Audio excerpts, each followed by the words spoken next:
السلام علیکم۔ Professor doctor سعادت سعید صاحب کا شمار اردو ادب کے ان معتبر ترین اور ان عہد ساز اساتذہ اور تخلیق کاروں میں ہوتا ہے، ان محققین میں ہوتا ہے کہ جنہوں نے باقاعدہ ہماری زبان کو اور ہمارے ادب کو بہت سارا ایسا کریٹو کنٹینٹ دیا جو آنے والی پتہ نہیں کتنی نسلوں کے کام آتا رہے گا۔ یہ وہ لوگ تھے جنہوں نے نئی شاعری کی تحریک کا آغاز کیا، نئے ٹرینڈز کے بارے میں ہمارے جیسے طلباء کو، ادب کے اسٹوڈنٹس کو ہمیں روشناس کروایا، اور اردو ادب کو پوری دنیا کے بڑے بڑے جو جتنی بھی بڑی بڑی زبانیں ہیں ان کے متوازی لا کھڑا کیا۔ اس کی وجہ یہ ہے کہ یہاں ہمارے یہاں خاص طور پر غزل کہنے والے جو لوگ تھے وہ ایک غزل کے محدود دائرے میں قید ہو کر رہ گئے تھے، اور شکیب کے بعد کی غزل جو تھی، وہ جو شکیب جتنا وہ ٹرینڈ دے گئے، شکیب جلالی جدید غزل کا، پھر اس سے آگے بات نہیں چلی۔ جبکہ انہوں نے ایک تو یہ کنسیپٹ دیا کہ نئی شاعری جو ہے وہ اپنے پیرایوں میں، اپنے سیاق و سباق میں، اپنے موضوعات میں، اپنے ٹریٹمنٹ میں اس کو اب مختلف ہونا پڑے گا۔ میں ڈاکٹر انیس ناگی صاحب جو میرے استاد محترم تھے، اللہ تعالیٰ ان کو جنت نصیب کرے، افتخار جالب صاحب، جیلانی کامران صاحب اور ڈاکٹر سعادت سعید صاحب، میں ان سب کا حوالہ دوں گا کہ جب انہوں نے غزل میں نئے موضوعات کی بات کی، نئے ڈکشن کی بات کی، تو وہاں لسانی تشکیلات کی بات بھی کی، وہاں نئے موضوعات کی بات بھی کی اور خاص طور پہ وہ تمام عناصر جو ان کی تحریک سے پہلے غزل میں موجود سے، ان سے آگے نکل کر، ان سے آگے بڑھ کے غزل میں کچھ نہ کچھ نیا لانے کی بات کی اور خود کر کے دکھایا۔ بات کرنا تو اتنا مشکل نہیں ہوتا، لیکن کر کے دکھانا مشکل ہوتا ہے۔ اور یہ وہ لوگ ہیں جو ساری زندگی 50-60 سالہ جنہوں نے خدمات ادا کی، وسیع المطالعہ لوگ، صاحبان شعور لوگ اور صاحبان تخلیق لوگ، نہ صرف انہوں نے ہمیں یعنی کہ نئے ٹرینڈ سے روشناس کرایا، بلکہ آگے بڑھنے کی ہمت بھی دی، اور ساری زندگی اپنی سوچ اور اپنے نظریے کے ساتھ کمیٹڈ رہے۔ بہت سارے اکابرین جو بظاہر بنے ہوئے ہیں، بہت سارے لوگوں نے ادب کی بنیاد پر نوکریاں حاصل کی، ادب کی بنیاد پر جائیدادیں بنائیں، مشاعروں کو کاروبار بنایا، لیکن جن لوگوں کا نام میں نے ابھی جن کے گنوائے ہیں نام آپ کو، یہ وہ لوگ تھے جن کی کمٹمنٹ ساری زندگی علم اور ادب، فکر اور فلسفے کے ساتھ رہی۔ اور اگلی بات یہ ہے کہ یہ تمام لوگ جن میں اب ڈاکٹر صاحب ہمارے پاس ہیں، ڈاکٹر سعادت سعید صاحب ہیں، آپ ان کی تحقیق کا مطالعہ کریں، ان کی تنقید کا مطالعہ کریں، ان کی تخلیق کا مطالعہ کریں، ان کی نظموں اور غزلوں کا مطالعہ کریں، اور پھر ان کی اگر زندگی کا مشاہدہ و مطالعہ کریں تو آپ کو درویشی اور قناعت اور استغنا اور کمٹمنٹ نظر آئے گی اپنے کام کے ساتھ اور ادب کے ساتھ۔ یہاں پہ بہت سارے ایسے لوگوں نے 4 5 6 سرکاری اعزازات حاصل کیے، منور کر کے، ابھی بھی موجود ہے ایک آدھ بندہ جو جن ڈراموں سے نام کمایا، اور اس طرح کی بہت سارے اور بھی لوگ ہیں، کچھ بلکہ ایک سے زیادہ ہیں جنہوں نے سرکاری اور بیوروکریٹک جو پبلک ریلیشننگ تھی، سیاسی، سرکاری اور دیگر جو معاشرے کے انفلوئنسرز ہوتے ہیں، ان کے ساتھ رشتے رابطے پیدا کر کے بڑی بڑی نوکریاں بھی حاصل کی اور اعزازات کی لوٹ مار کی، اور اتنے اعزازات حاصل کیے کہ اعزازات کی ویلیو جو ہے وہ نہ ہونے کے برابر رہ گئی، اور ایسے ایسے وہ بغیر کام کے. اور ڈاکٹر صاحب آج بھی، جیسے میں نے ان کو ڈاکٹر صاحب کو 30 سال پہلے دیکھا تھا کہ اپنے کام کی لگن، اپنے نظریے پر مضبوطی کے ساتھ قائم رہتے ہوئے ادب کو اور ادب کے قاری کو اور ادب کے طالب علم کو نوازتے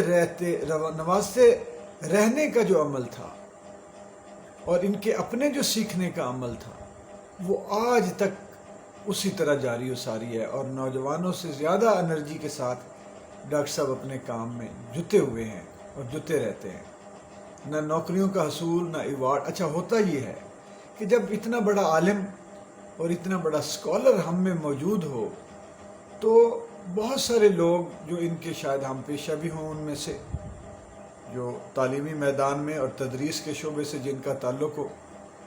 اور باقی لوگ یہ جو مشاعرے باز لوگ ہیں، یا یہ جو اعزازات بازی کرنے والے ہیں گروہ بندیاں کر کے، یہ لوگ ہمیشہ ان سے خوف زدہ رہتے ہیں اور ان کو نظر انداز کرتے ہیں. لیکن ڈاکٹر صاحب ایسے درویش ہیں، ایسے یعنی کہنا چاہیے کہ صوفی منش آدمی ہیں کہ جنہوں نے وہ مڑ کے کسی طرف دیکھا ہی نہیں ہے. ڈاکٹر صاحب کا اتنا کنٹریبیوشن ہے اور اتنا معتبر کام ہے کہ یہاں پہ شاید لوگوں میں اس کام کو ایبزارب کرنے کی، پڑھنے کی، پھر جذب کرنے کی یا اس سے سیکھنے کی بھی استطاعت نہیں ہے. کیونکہ غزل کا شاعر تو مطالعے سے اور علم حاصل کرنے سے ویسے ہی وہ گھبراتا ہے، یا شاید اس کی کیپیسٹی نہیں ہوتی. وہ جس طرح ناگی صاحب کہتے تھے نا کہ ایک جو محدود کانٹینٹ کے ماری ہوئی غزلیں اور شاعری میں اسے آگے ہی نہیں نکل سکتے، اسی دائرے میں، چھوٹے سے دائرے میں گھومتے رہتے ہیں. جبکہ یہ لوگ وہ ہیں جن کو جتنا ادب کا پتہ ہے اس سے کہیں زیادہ ان کو سیاست، معیشت اور بین الاقوامی صورتحال کا پتہ ہے. فلسفے پہ ان کی نظر ہے، سائنس پہ ان کی نظر ہے. میرے نزدیک ادیب اور دانشور اس وقت تک ادیب اور دانشور ہو ہی نہیں سکتا جب تک وہ انسانی تاریخ، سیاسی تاریخ، فلسفہ، اکنامکس، اکانومی، پولیٹیکل اکانومی اور سیاسی سماجی صورتحال اور نظریے اور نئی تھیریز سے آگاہ نہ ہو اور سیر حاصل ان پر قدرت نہ رکھتا ہو. ڈاکٹر صاحب مجھے لگتا ہے کہ کم از کم لاہور میں تو میں دیکھتا ہوں، باہر بھی مجھے اتنے بڑے کام کا حامل، اتنے بڑے کام کرنے والا، اتنی بڑی تخلیقی و تدریسی و تحقیقی تنقیدی صلاحیت، جرت اور ساتھ میں آؤٹ پٹ رکھنے والا جو ہے کہ جنہوں نے کام کر کے دکھایا اور سامنے پڑا ہے، مجھے تو کوئی دوسری شخصیت نظر ہی نہیں آتی. پھر ڈاکٹر صاحب نظریاتی طور پہ اتنی کلیئرٹی ہے ان کے تھاٹس میں. اب میں وہ اس بات سے بچنا چاہتا ہوں کہ انہوں نے نظموں میں نئی زبان، نہ صرف نئی زبان دی اپنی نظموں کو اور غزلوں کو بھی. اب جو ڈاکٹر صاحب نئی غزلیں لکھ رہے ہیں ان میں نئے تجربات قافیوں کے حوالے سے، ردیفوں کے حوالے سے، نہ صرف زبان کی حد تک بلکہ سوچ اور فکر کی حد تک تازگی اور نیا پن اور انفرادیت پیدا کی اپنے کام میں. ان کی ایک کتاب پہ اگر ہم ایک نظم پر بات کرنا شروع کریں تو کتابیں لکھنا پڑ جائیں. اوورآل میں یہ کہنا چاہتا ہوں کہ اتنے مختلف ایک بالکل علیحدہ جہان رکھنے والے، علیحدہ تخلیقی جہان رکھنے والے ڈاکٹر سعادت سعید صاحب کا جو ان کی قدر و منزلت ہے، جو ان کا مرتبہ ہے شعری اور ان کا باقی ادبی مرتبہ جو ہے، وہ تو صدیوں میں کسی ایک آدھ آدمی کو نصیب ہوتا ہے. اور ان کی 50 سالہ زندگی جو ہے، وہ ساری زندگی ایک بالکل جس طرح مجاہدے اور مکاشفے کے عمل سے گزرتے ہیں صوفیاء کرام. یہ وہ لوگ ہیں جو یعنی ادبی مجاہدے اور مکاشفہ ان کا جاری ہے ابھی تک. تو میں یہ سمجھتا ہوں کہ ڈاکٹر صاحب جو ہیں وہ اتنے بڑے آدمی ہیں کہ جن کو جج کرنے کے لیے اتنا بڑا آدمی ضروری ہے. جن کو سمجھنے کے لیے، جن کے کام پر نظر ڈالنے کے لیے، کام کی ستائش کے لیے اتنا ہی بڑا آدمی ہوگا تو کر پائے گا، یا پھر ایک بطور ایک طالب علم نیت اور قابلیت اتنی بڑی ہوگی کہ وہ نہ صرف ان کے کام کا مطالعہ کرے گا بلکہ ان کو سمجھنے کی کوشش کرے گا۔ میں حلقہ ارباب ذوق کا بہت شکر گزار ہوں کہ جو وہ اتنی خوبصورت تقاریب کر رہے ہیں۔ اگر ان بڑے لوگوں کی پذیرائی نہ کی جائے تو معاشرے کوتاہ قامت اور پست رہ جاتے ہیں۔ بونوں کے معاشرے میں بڑے آدمی کا ہونا وہ بڑا مشکل ہے، اور پھر اس بڑے آدمی کا محفوظ رہ جانا، کیونکہ ایک بونوں کا ایک لشکر اور جم غفیر جلغار کر دیتا ہے کہ وہ یا تو اسے بونا بنانے کی کوشش کرتے ہیں یا کہتے ہیں یہ نہ رہے تاکہ ان کا بونا پن جو ہے وہ چھپا رہے۔ میں اس لیے حلقہ ارباب ذوق کا خاص طور پہ شکریہ ادا کروں گا کہ وہ جو کام کر رہے ہیں ایسے کام بڑے معاشروں میں ہوا کرتے ہیں، اور کم از کم ان کی جو حلقہ ارباب ذوق نے اب جا کے بتایا ہے کہ یہ واقعتاً ایک تحریک ہے جو نہ صرف ادب کی ترقی ترویج کے لیے،